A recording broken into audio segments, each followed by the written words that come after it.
Como yo quiero calcular Q1 y Q2, el vector D es el que está asociado a las cargas libres. Entonces vamos a calcular el D en cada uno de los medios para de esa manera poder llegar a calcular las cargas que necesito para calcular qué cosa, la capacidad.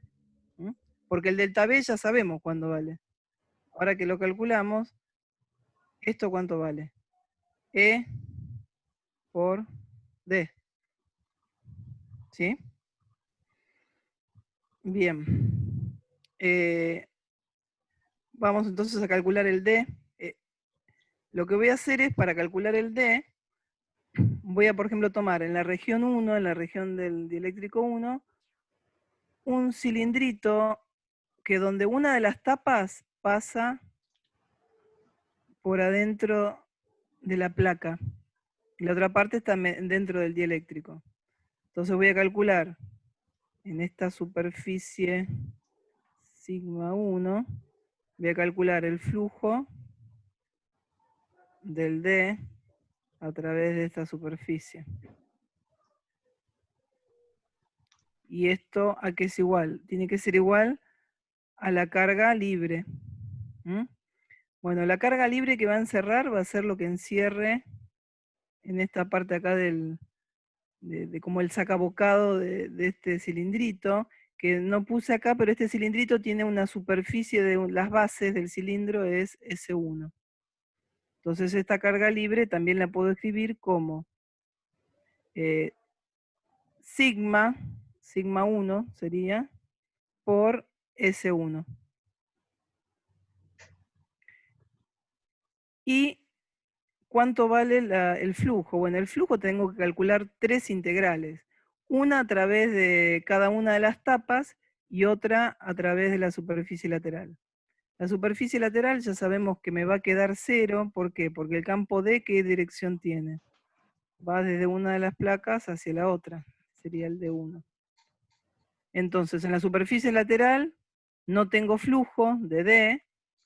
Después tengo flujo en la tapa que está dentro del dieléctrico, pero tampoco tengo en el que está dentro del conductor, porque dentro del conductor el D también vale 0.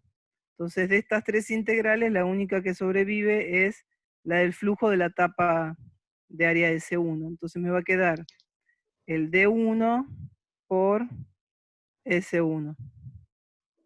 Y eso va a ser sigma 1 por S1. Bueno, entonces llegamos a la conclusión que D1 vale sigma 1.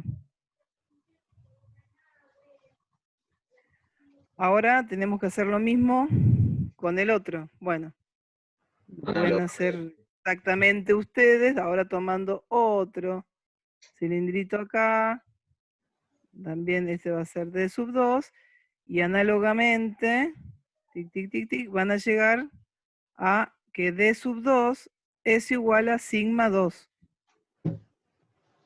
Porque ahora lo que encierra es parte de la carga Q sub 2, y eso es sigma 2.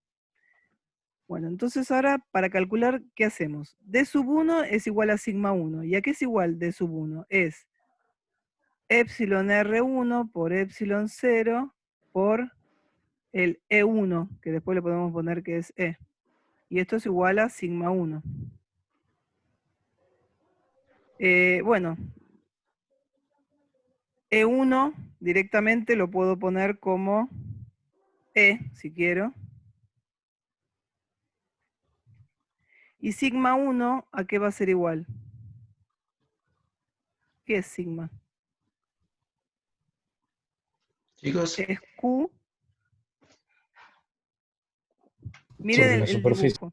sobre la Sobre la Sí. superficie. Q1 ¿Sobre sobre qué la superficie. superficie está sigma 1? A sobre 2. Sobre A Sobre sobre 2, 2. exactamente. Claro. Va a ser Q1 sobre A sobre 2. O sea que de acá sale que directamente Q sub 1 es igual epsilon R1, epsilon 0, E, A sobre 2. Haciendo lo mismo con E sub 2 me queda epsilon R2, epsilon E sub 2, que también es C. Y esto es igual a sigma 2, y esto es Q sub 2 sobre A sobre 2. En este caso es A sobre 2 por cómo estaba. Hubiese sido otra área, bueno, lo calculo con la otra área. Entonces acá saco cuánto vale la otra carga. Y es epsilon R2, E sub 0, EA sobre 2. Bueno, tengo las dos cargas. Tengo la diferencia potencial, calculo la capacidad. Q era, C era Q sobre el delta B. Q era Q1 más Q2. El delta B era E por D. Bueno, reemplazo todo, me va a quedar epsilon R1, epsilon 0, E, A, el 2 lo dejo para abajo, más epsilon R2, 0, A, todo esto dividido 2, E, D. Esto se me va a ir con esto y con esto, y me queda que la capacidad es epsilon 0 A sobre 2D, epsilon R1 más epsilon R2.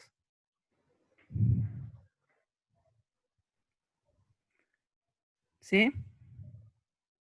Bien.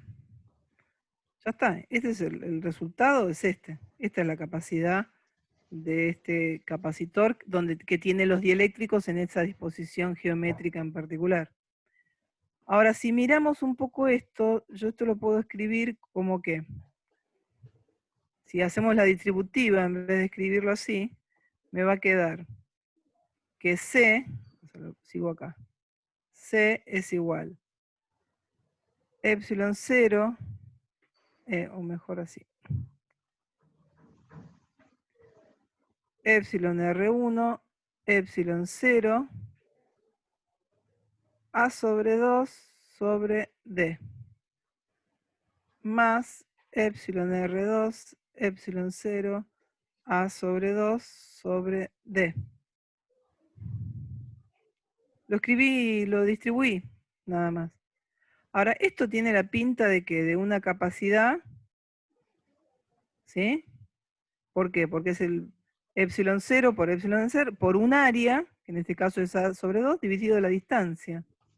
Y lo mismo esto acá.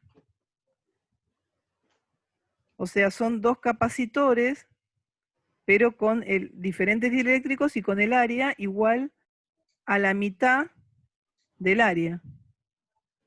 Y en particular estos dos capacitores están conectados como en paralelo. ¿Por qué en paralelo? Porque están conectados a la misma diferencia de potencial. Quiere decir que esto yo podría haberlo resuelto como un problema equivalente así.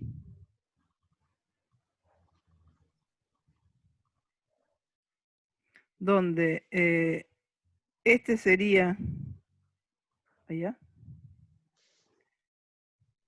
este sería uno de los capacitores, este sería el otro. ¿Y cuáles serían las dimensiones? Bueno, el área de cada uno de estos capacitores sería A sobre 2. La distancia sería D, y uno tendría epsilon R1 y el otro tendría epsilon R2.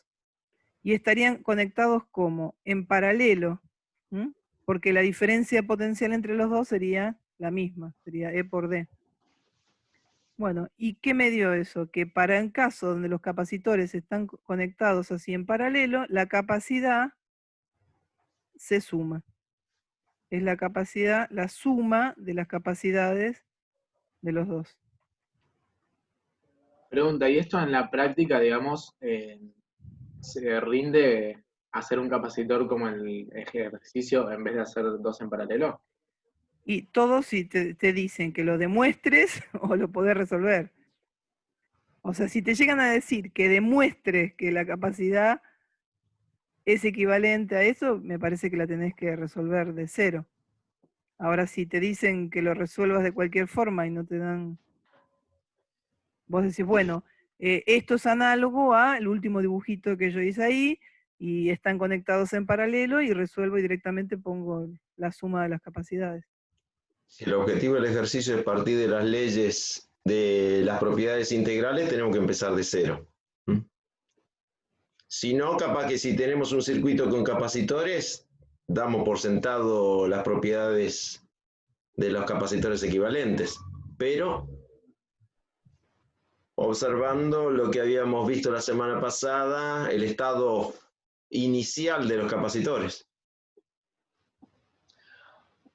Gaby, hacerles ver el tema de las condiciones de borde. Exacto.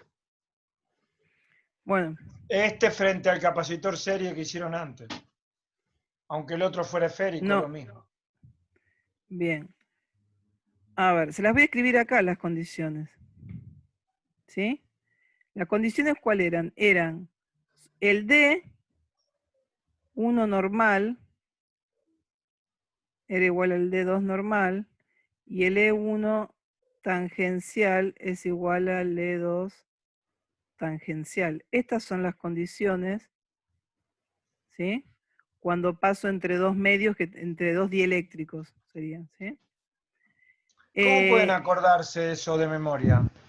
¿Con qué lo tienen que vincular para recordarlo? ¿Por qué lo recordamos nosotros, además que hace muchos años que estamos en la cátedra? De todas maneras lo seguimos recordando de la misma forma. No nos acordamos de esto, nos acordamos de otra cosa, de lo que sale de esto. ¿Ustedes vieron el video? Sí. Son las dos propiedades integrales del campo electrostático, las dos propiedades escritas de la forma más general, las que derivan en esas dos condiciones. Una es el flujo de D, que el flujo de D es el producto escalar de D con el diferencial de superficie, que es normal, y la circulación de E es la circulación calculada como el producto escalar de por el diferencial L. ¿Querés que deje de La compartir así componente D que interviene en la video? circulación es la componente tangencial, la componente de D que interviene en el flujo es la componente normal. De ahí vienen las condiciones de contorno. Dale, Anotalos al lado, Gaby. Exacto, la ley de Gauss en ese caso.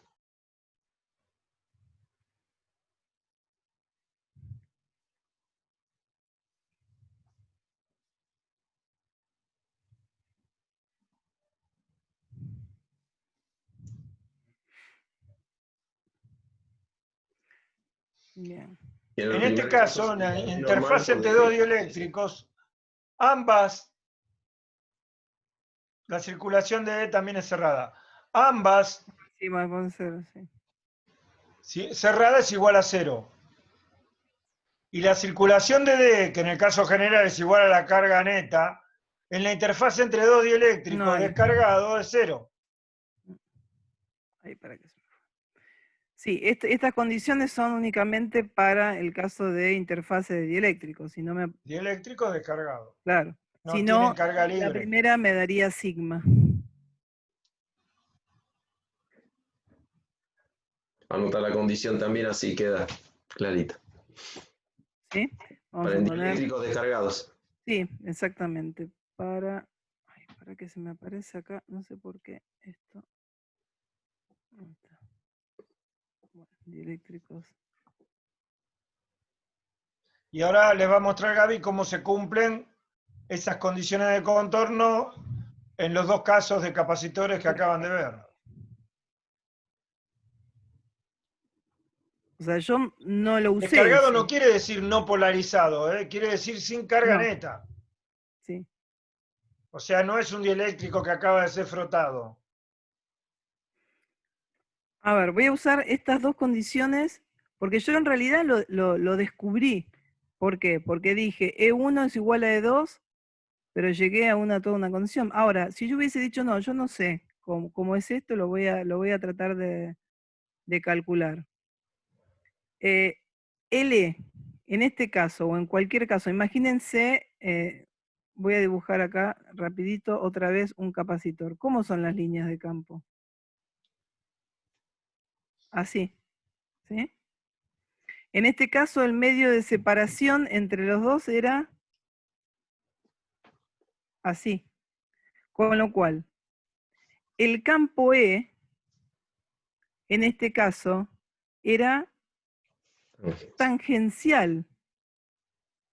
O sea, y no la componente tangencial, todo el campo era tangencial. O sea, no tenía componente normal, porque fíjense cómo van las líneas.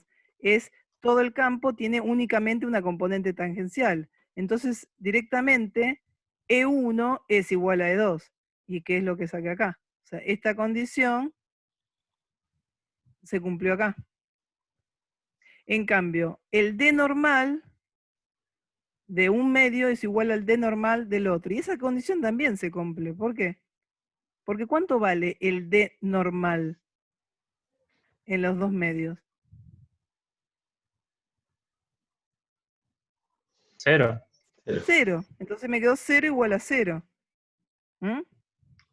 Ahora, si yo en vez de tener así los dieléctricos, los hubiese tenido en otra disposición, como era, que ustedes lo vieron. Podés arrastrar todo para un costadito. Ah, exacto. Así Sí. empezás. Sí, no sé si querías que lo haga, pero no creo de tiempo, pero a ver. Si no, borralo. O No. el que tenías Lo antes. borro. Ujú. Lo borro.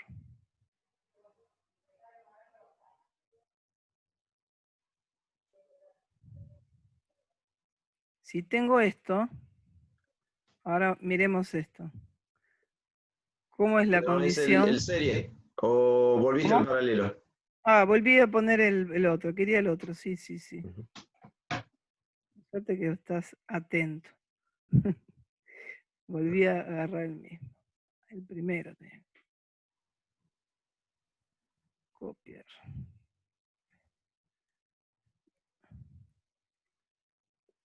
Pegar. Ahora sí. Ah, ahora sí. Bien. Ahora miren esto. Ahora esto yo también lo cargo. Se carga con Q y menos Q. ¿Cómo son las líneas de campo? Van a ser así. En principio, no sé, tendré un E1 y un E2. Y tendré un D1 De y un dos. D sub 2. ¿Puedo saber algo más usando las condiciones o tengo que resolverlo? A ver. Tanto el E como el D, ¿cómo son respecto a la superficie de separación de los dos dieléctricos? Normales. Normales. Entonces, es más, son totalmente normales. Entonces, si se cumple que D1 normal es igual a D2 normal, directamente D1 normal es todo el D, es todo D1. Y D2 normal es todo el D2, porque no tiene componente tangencial. Entonces ahí se cumple que D1 es igual a D sub 2. Y de hecho, si lo calculamos, vamos a ver que cuánto vale en cada uno. Vale igual a sigma. En cambio, la condición de E1 tangencial es igual a E2 tangencial, el campo E también es normal, no tiene componente tangencial. Con lo cual esto también se cumple, pero es igual 0 igual a 0. Digamos que no me da ninguna información relevante. Bueno, esta condición la puedo aplicar directamente o podría agarrar y calcular con una superficie gaussiana acá, para este vectorcito, calcular, hacer el flujo, y voy a llegar exactamente a lo mismo. Hago todo esto con la carga libre y llego a que D1 es igual a sigma. Después tomo otra superficie acá, con este D, y voy a llegar también que D sub 2 es igual a sigma. Pero podría haberme ahorrado este paso utilizando directamente, ¿qué cosa? La condición de contorno.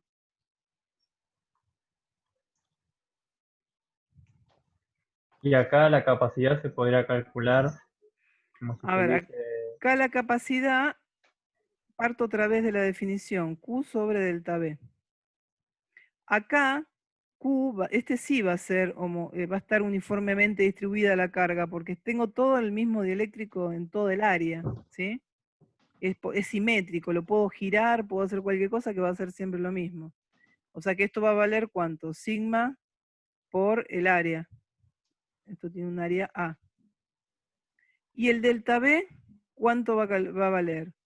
Bueno, acá el delta B, esto, si yo tomo cualquier camino para ir de una placa hasta la otra, en realidad voy a tener que ir de A hasta una A' con un campo de 1 y desde A' hasta B con un campo de 2. O sea, esto va a ser un delta B1 más un delta B2. Entonces ahí lo que voy a tener que hacer es calcular ese delta B como el E1 por el D sobre 2 más el E2 por D sobre 2. Y empezar a reemplazar cuánto vale E1 y cuánto vale E2. Bueno, con la relación constitutiva sabemos que el D es epsilon R, epsilon 0 por E. Entonces puedo escribir esto como D1 sobre epsilon R, epsilon 0 por D sobre 2. Y esto D2 sobre epsilon, acá R1, R2, epsilon 0, D sobre 2. Donde D1 y D2 ya conozco cuánto valen. Esto vale sigma y esto vale sigma. Ya lo calculé. Bueno, reemplazando esto en el cociente que está acá abajo, van a llegar a una, les pongo la expresión, que la capacidad es igual a 2a epsilon 0 de 1 sobre epsilon R1 más 1 sobre epsilon R2. Eso es lo que ya vieron en el video. Claro.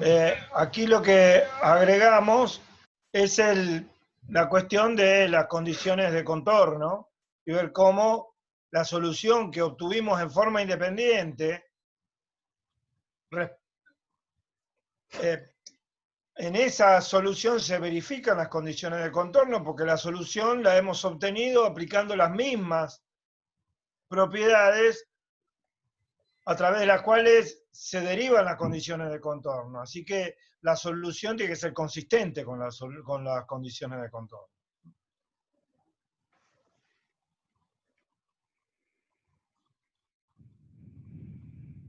¿Se entiende?